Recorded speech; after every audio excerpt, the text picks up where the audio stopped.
നിതിന്റെ മരണത്തിൽ നടപടിയെടുക്കും വരെ ക്ലാസ് ബഹിഷ്കരിക്കാനാണ് വിദ്യാർത്ഥികളുടെ തീരുമാനം. അർജുൻ കല്യാടാണ് ചേരുന്നത്. അർജുൻ, ഞെട്ടിക്കുന്ന കാര്യങ്ങളാണ് ഈ വിദ്യാർത്ഥികൾ പറയുന്നത്. ഒരു ക്ലാസ് മുറിക്ക്, ഒരു പരിഷ്കൃതമായ സമൂഹത്തിന് ചേരാത്ത രീതിയിലുള്ള പെരുമാറ്റങ്ങളാണ് ഒരു അധ്യാപകന്റെ ഭാഗത്തുനിന്ന് ഉണ്ടാകുന്നത്.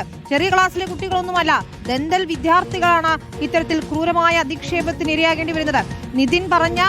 നിതിന്റെ ഓഡിയോ സന്ദേശത്തിലെ കാര്യങ്ങൾ തന്നെ അടിവരയിടുന്നതാണ് ഈ വിദ്യാർത്ഥികളുടെ ഒക്കെ പ്രതികരണം, അല്ലേ അർജുൻ?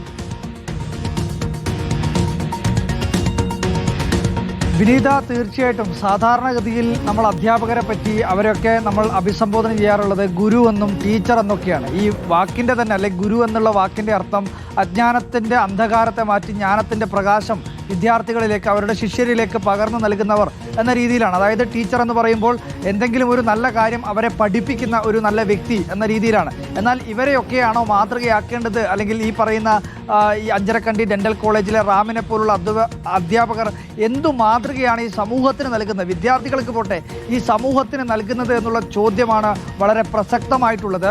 ഇനി ഒരു തരത്തിൽ പോലും ഈ അധ്യാപകർക്ക് അവിടെ പഠിപ്പിക്കാൻ, അവിടെയെന്നല്ല എവിടെയും പഠിപ്പിക്കാൻ യോഗ്യതയില്ല എന്ന് തന്നെ പറയേണ്ടി വരും. കാരണം അത്രമാത്രം ഭീകരമായ കോൺസെൻട്രേഷൻ ക്യാമ്പുകളെ അനുസ്മരിപ്പിക്കും വിധത്തിൽ തന്നെയാണ് ഈ അധ്യാപകരുടെ പെരുമാറ്റം അവിടെ ഉണ്ടായിട്ടുള്ളത് എന്ന് ഒരു വിദ്യാർത്ഥിയുടെ മാത്രമല്ല, നിതിൻ രാജിൻ്റെ ഈ മരണത്തിന് പിന്നാലെ പുറത്തു വന്ന ഓഡിയോ കേട്ടപ്പോൾ അത് നിതിൻ്റെ മാത്രം അനുഭവമാണ് എന്ന് നമ്മൾ ഉൾപ്പെടെ തെറ്റിദ്ധരിക്കപ്പെട്ടു. പക്ഷേ പിന്നീടാണ് അവിടെയുള്ള ഓരോ വിദ്യാർത്ഥികളും തുറന്നു പറയുമ്പോൾ എത്രമാത്രം ഭീകരമായിട്ടുള്ള സ്റ്റാഫ് റാങ്കിങ്ങിനാണ് അവിടെയുള്ള ഓരോ വിദ്യാർത്ഥിയും വിധേയരാവേണ്ടി വരുന്നത്.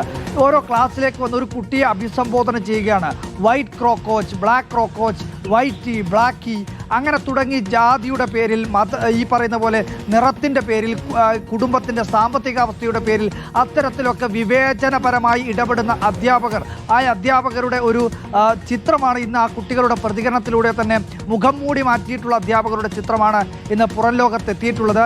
എന്തായാലും ഇതിനകത്ത് എല്ലാ സംഘടനകളും ഇന്നിപ്പോൾ ആ ക്യാമ്പസിനകത്തേക്ക് വലിയ രീതിയിലുള്ള, അത് വിദ്യാർത്ഥികളായിക്കോട്ടെ, യുവജനങ്ങളായിക്കോട്ടെ, മഹിളാ സംഘടനകളായിക്കോട്ടെ, സാമൂഹ്യ സംഘടനകളായിക്കോട്ടെ, എല്ലാവരുടെയും പ്രതിഷേധമുണ്ടായിരുന്നു. അവരെല്ലാം ഒരുപോലെ ആവശ്യപ്പെട്ടത് ഇത്രയും ക്രൂരമായ അതിക്രമം നടത്തിയ ആ അധ്യാപകർക്കെതിരെ നടപടിയെടുക്കണം. അവരെ സസ്പെൻഷൻ നടത്തിയാൽ മാത്രം പോരാ, അവരെ പിരിച്ചുവിടാൻ ആവശ്യമായിട്ട് നടപടികൾ തന്റെ മുന്നിൽ വന്നിരിക്കുന്ന കുട്ടികളെ ഇത്തരത്തിൽ നിറത്തിന്റെയും ജാതിയുടെയും ഒക്കെ പേരിൽ വേർതിരിച്ച് കാണുകയും അധിക്ഷേപിക്കുകയും ചെയ്യുന്നവരെ അധ്യാപകർ എന്ന് തന്നെയാണോ വിളിക്കേണ്ടതെന്നതാണ്. ഏതായാലും കർശന നടപടികൾ വേണം എന്നാവശ്യപ്പെട്ടുകൊണ്ട് വലിയ പ്രതിഷേധത്തിൽ തന്നെയാണ് വിദ്യാർത്ഥികൾ.